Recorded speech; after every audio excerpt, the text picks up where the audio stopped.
Okay. All right. So the first case study, we have to choose out of the two. There's the 16-year-old that wants to go drink or is going to a party where there's alcohol with her weekend pass. And then there's the second one where the little boy is being abused. So. We only pick one. Scenarios. Yeah. Yeah. I think the second one's a little bit easier, just in way of kind of ethically knowing what to do. Okay, let's do that one. Okay, so identify the behavior. I don't know. Can we read it out loud real quick? Oh, yeah. Where? Okay. Yeah. I'm a TRS with the City Recreation and Park Department. This morning, Miss Smith dropped off her son, John, for a community activity. John had multiple bruises, and his arm was in a cast. She explained that John fell down the stairs. He's such an awkward kid. John told the playground supervisor that he fell off his bicycle. John was unusually sullen and tearful all day. This is the fourth time in the last 2 months that John has arrived with abrasions and bruises and now a fractured humerus. I reported the incident to my supervisor, the recreational center director, and told him that I was going to notify the State Department of Social Services of our observations. My supervisor said that we didn't have enough evidence to prove the child abuse and asked me not to report the observations to DSS. I told him that we didn't have to prove anything, that the DSS would look into the situation and see if anything was amiss. He said that the Smiths were upstanding citizens of the community and he didn't want the Recreation Park Department accused of making unfounded charges against them. So identify the behavior.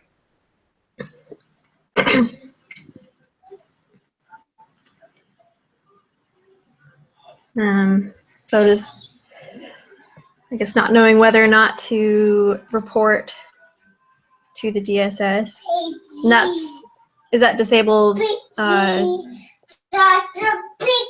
services something? I don't know what it stands for. Oh, it was up there earlier. Hold on. It was the Department of Social Services. Mm-hmm. Oh, Department of. Okay. Either way.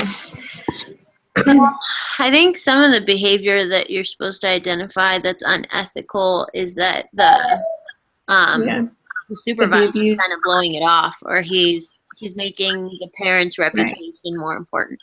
Yeah. Child safety. Yeah, like not even looking into it, kind of just ignoring it or trying to hide it. Yeah. So determine professional relevance. I think if we work with kids, or even actually I've been so shocked with working with elderly how often they get neglected or abused and nobody says anything. Mm-hmm. Several times I would volunteer at Journeys, and we would have elderly clients come in with bruises and things, and you could tell that it wasn't like they scratched their arm or something. Yeah, and I think as professionals, we're supposed to look out for that. I mean, and not just shake it off. We're supposed to be looking for those hints. Well, and I think in this one, what really helps you know that it's something you really need to address is how many times it's happened and that their stories didn't align. Yeah. So, differentiate personal and or professional values and ideals. Well, you don't want to accuse everyone of abuse. Yeah, because it could be. I mean, it could or it could not be. It's, clumsy. Yeah. But then again, you don't want to ignore it because it's your job to. Yeah. Well, and if it came out that you were ignoring it, you could have real big repercussions for your facility programs. So.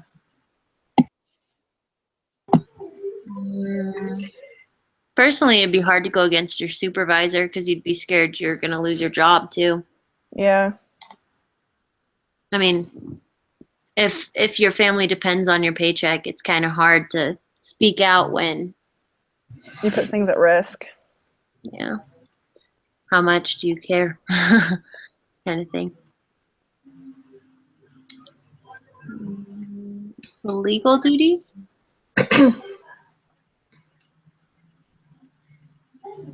So I guess legal duties, if something is happening, you are, I guess, kind of responsible for making sure it gets taken care of. Yeah. Because I mean, how many people, how many people they come in contact with that have kind of that right to report that? Hmm. I don't know. Yeah, it's true.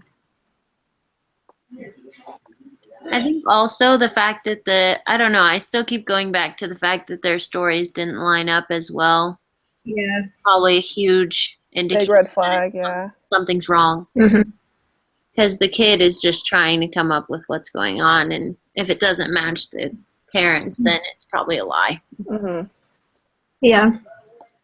Not a very good lie if you can't keep the story straight with your kid who you're Mhm. being like. Yeah. So assess ethical obligations. You shouldn't let a kid get abused just to make his parents look good. Yeah. Yeah. So, or your facility look good to his parents, I guess. Yeah.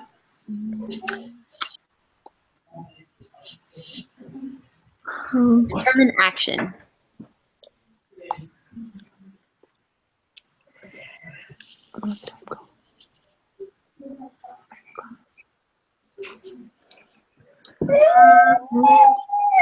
Did you Just to report it. Because you're better safe than sorry. And if you do report it and lose your job, at least you can explain that to employers. It needs to be brought up and not ignored. Which, that's never going to be a negative to other employers. Uh-huh. Fire you on that you got fired because there was a corrupt facility and you actually spoke out. Yeah.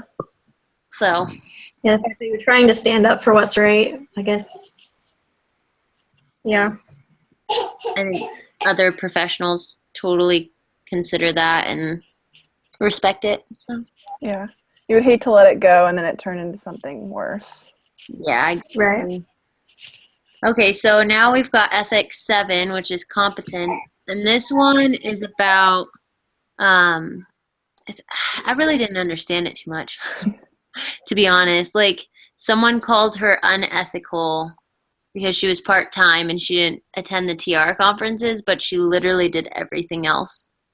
Yeah. To kind of make up for that. She's fine. I mean, several times Sister Greenwood has told us that if you're going to be a part-time worker or a full-time mom for a while, just count your hours being like a Relief Society president or whatever. Uh-huh. You know. So I was recently looking into how to keep up your certification if you were to stay a stay-at-home mom, because that's what I plan to do. And so TR conferences just take the place of taking like online courses periodically just within that 5-year time frame. So if you're doing all those other things, you're still getting that education and you are keeping up with it. I think she's fine. I think it's just the other person who's saying doesn't know exactly what qualifies as continuing education. So maybe the behavior is like ignorance or something. Yeah. Yeah, exactly. Bullying. Not supposed to bully. Professional relevance, or yeah, I would guess it's gonna happen if you're a part-time or like a full-time mom. Oh, yeah. It's going to come about, yeah. Yeah, there's gonna be people that are like, oh, so you don't even work at a facility? Like, what are you doing?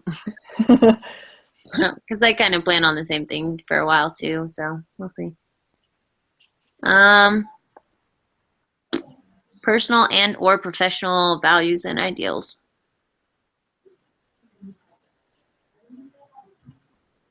So I guess both personally and professionally, you want to still do as much as you can to stay educated and Use your time and wisely and I think. yeah. I think staying accountable is really what this one's about, is that she was still accountable bachelor degree in her certification. So Mhm. Right. legal duties, I mean, you have to be staying certified if you're going to work with special populations in that Mhm. therapeutic realm. So Yep. not doing it right, you could definitely have legal repercussions. Right. Well, if she wasn't doing all those extra things, I would think she wouldn't be able to keep her certification up. Mm-hmm. Yeah. And if she's reporting that she is keeping her certification up, but she isn't, that could be bad. Yeah. Yeah. That Um, could be stripped away. so ethical obligations, I guess, just staying accountable and not really Mhm. caring what other people say about you. I don't know. Yeah, doing what you know is best for you.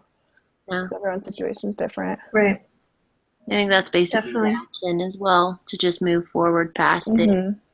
Keep doing what you're Yeah, doing. it looks like, because at the end it says next year the conference will just be half-day drive from where I live, so I'll be able to go. Woohoo! You know, Yeah. she's just keeping up what she's doing. That's good. Yeah, I think she's fine. It's just people.